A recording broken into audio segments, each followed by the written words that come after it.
আসসালামু আলাইকুম শিক্ষার্থীরা, কেমন আছো? আশা করি তোমরা ভালো আছো।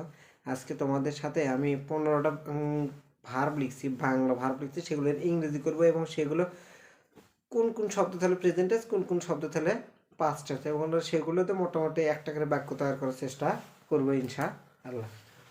প্রথমে লিখছি, দেখো, ডাকা, এর ইংরেজি হলো কল। দাঁড়ান, এর ইংরেজি হলো স্ট্যান্ড অথবা ওয়েট। দেখা, এর ইংরেজি হলো সি। আবার দেখা, এর ইংরেজি হলো ওয়াচ। এই দেখা আর এই দেখার মধ্যে পার্থক্য, এটা হলো এ ওয়াচ মানে হলো কোনো ভিডিও দেখা, কোনো খেলা দেখা, এগুলো যেগুলো যেগুলো বিনোদন পাওয়া যায় সেগুলো। গেট মানে পাওয়া অথবা রিসিভ, রিসিভ অথবা রিসিভ। তাকানো, লুক। পড়ান, টিচ। পড়া কিন্তু পড়ান বা পড়ানো এটা হলো টিচ, আর পড়ার ইংরেজি হলো রিড। দেখানো, এর ইংরেজি হলো শো। ইংরেজি কি? শো। খনন করা, ইংরেজি হলো ডিগ। ডিগ মানে খনন করা। প্রদান করা, এর ইংরেজি হলো প্রোভাইড অথবা গিভ। ঠিক করা, এর ইংরেজি হলো কারেক্ট। কারেক্ট মানে ঠিক করা হয়, রাইট মানে ঠিক করা হয়। ভুল করা, মিস্টেক। ভুল করার ইংরেজি হলো মিস্টেক। সাঁতার কাটার ইংরেজি এটা আমরা সবাই জানি, সুইম। আগুন লাগানো, আগুন জ্বালানো আর আগুন লাগানো সেম জিনিস। এর ইংরেজিটা হলো সেট ফায়ার, সেট ফায়ার। গাড়িতে ওঠা, কোনো কিছু কোনো জায়গায় যদি ওঠা বোঝে তাহলে হবে হলো গেট অন, আর গেট আপ যদি হয় তাহলে ঘুম থেকে ওঠা হবে। আচ্ছা, তাহলে আমরা দেখো 15টা ইংরেজি বাংলা শব্দের ইংরেজি আমরা শিখলাম আজকে। কোনোটা দেখো এখানে দুটো আছে, এখানে দুটো আছে, এখানে দুটো আছে। কিছু কিছু সময় একটা শব্দ দিয়ে একটা বাংলা শব্দের দুটো ইংরেজি থাকতে পারে। এইগুলো সবগুলো আমরা এখন টেন্স নির্ণয় করবো, এটা কোন টেন্স আছে সেটা নির্ণয় করব। দেখো, মতলব প্রেজেন্ট, ব এটা হলো ফিউচার, এটা কি? ফিউচার। এখন দেখব এগুলোর সাথে কি এই চারটা আছে বলে নাই, সবগুলো প্রেজেন্ট টেন্স। যেমন ধরো এটা পাস্ট টেন্স হবে যদি এখানে কি থাকে, ডাকলো, ডাকলো। দেখো কি আছে, ল আছে, তার মানে এটা পাস্ট টেন্স হয়ে যাবে। দাঁড়ালো, কি আছে, ল আছে, তাহলে এটা পাস্ট টেন্স হয়ে যাবে হলো স্টুড। এটা হয়ে যাবে হলো ওয়েটেড। দেখা, এর ইংরেজি পাস্ট টেন্স হলো দেখলো, তাহলে এটার ইংরেজি হয়ে যাবে হলো স। এরকম প্রত্যেকটা ভার্বের সাথে যদি ল লাগানো হয়, ম লাগানো হয় অথবা ত লাগানো হয়, তাহলে প্রত্যেকটা পাস্ট টেন্স হয়ে যাবে। যেমন ধরো খনন করলাম,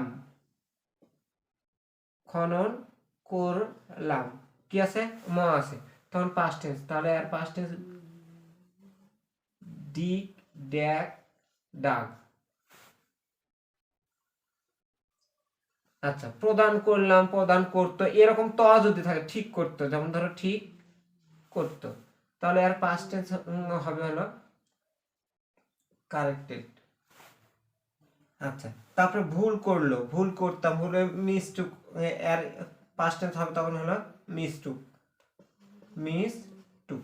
আচ্ছা, এখন এই শব্দগুলো যদি আমরা ফিউচার টেন্সের বাক্যের মধ্যে ব্যবহার করি তখন কি হবে দেখো।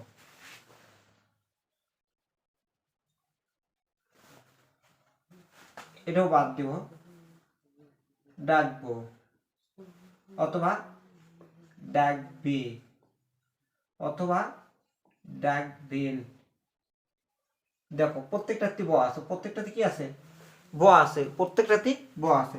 তখন এই ডাকার ইংরেজি যেটা কল ছিল, এর আগে হবে হলো উইল অথবা শ্যাল, উইল অথবা শ্যাল। এখন আমি ডাকবো, সে ডাকবে, তিনি ডাকবেন, কোনো সমস্যা নেই। উইল শ্যাল উইল কল অথবা শ্যাল কল। সে খনন করবে, করবে, কি আছে, বে আছে, ব আছে, অতএব উইল ডিগ, উইল দি। আচ্ছা করবেন তা উইল ডি, করবি তা উইল ডি, কোনো সমস্যা নেই। প্রদান করব, প্রদান করবে, প্রদান করবেন, তা উইল অথবা শ্যাল, উইল অথবা শ্যাল প্রত্যেকটার সাথে যখনই এই ভার্বের সাথে ভুল করব ফিউচার টেন্স তাহলে এর আগে হলে উইল মিস্টেক, উইল মিস্টেক। এইরকম এখান থেকে ভার্বের সাথে আমরা যদি পাস্ট টেন্স, প্রেজেন্ট টেন্স এবং ফিউচার টেন্স নির্ণয় করতে পারি তাহলে ওই বাক্যগুলো যখন আমরা করতে যাব তখন আমাদের অনেক ইজি হয়ে যাবে। দেখো আমি এই তিনটে বাক্য দেবো।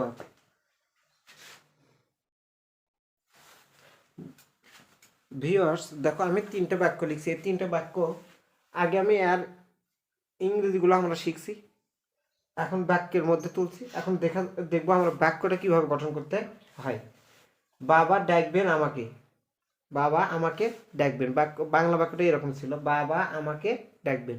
কিন্তু যখন আমরা ইংরেজি করবো তখন বাক্যটা এভাবেই করতে হবে, বাবা ডাকবেন আমাকে। তুলি ওঠে গাড়িতে, তার মানে তুলি গাড়িতে ওঠে, এরকম।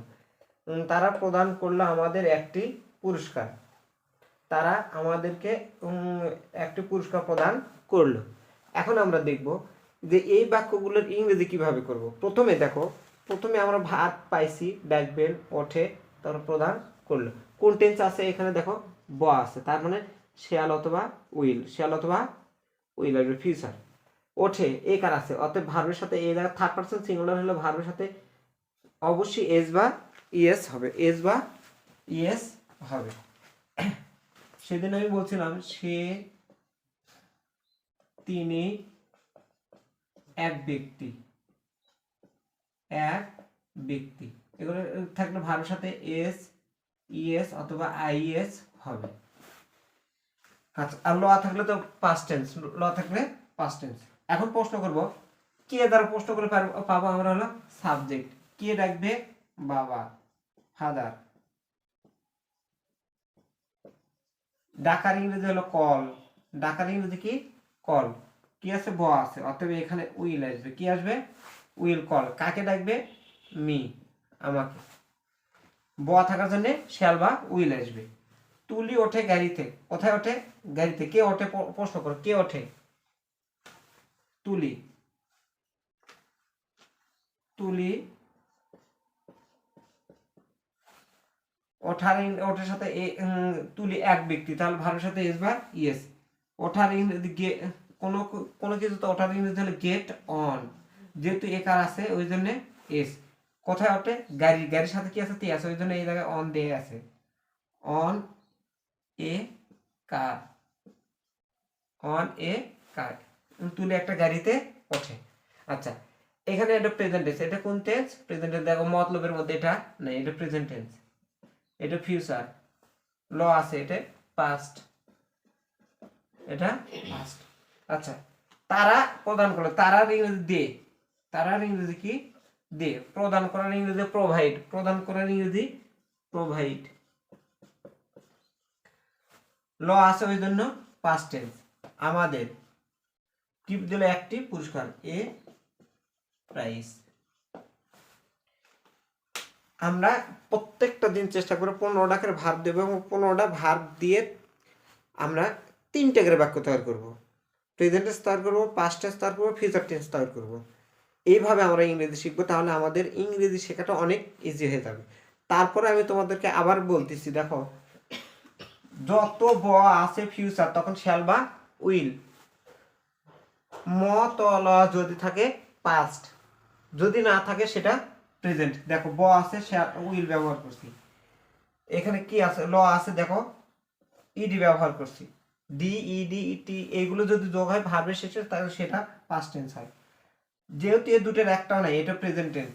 মতলবের বাইরে পৃথিবীর যত আছে সবগুলোই প্রেজেন্ট টেন্স, এটা আমি বারবার এই কথাটা বলি। মতলবের বাইরে যত আছে সবগুলোই প্রেজেন্ট টেন্স। এটা হলো প্রেজেন্ট ইনডিফিনিট, এটা হলো ফিউচার ইনডিফিনিট, এটা হলো পাস্ট ইনডিফিনিট। এইরকম করে ইনডিফিনিট কয়েকটা ক্লাস আমি করবো ইনশাল্লাহ, দেখা যাক কতদূর কি করা যায়। আর আমি নতুন আরো 15টা ভার্ব লিখে সামনে কোনো ক্লাসে তোমাদের সাথে সামনে আসবো ইনশাল্লাহ। সে পর্যন্ত সবাই ভালো থাকো, আমার চ্যানেলটা সাবস্ক্রাইব করবে, বেশি বেশি শেয়ার করবে। সবাই ভালো থাকো, আল্লাহ হাফেজ।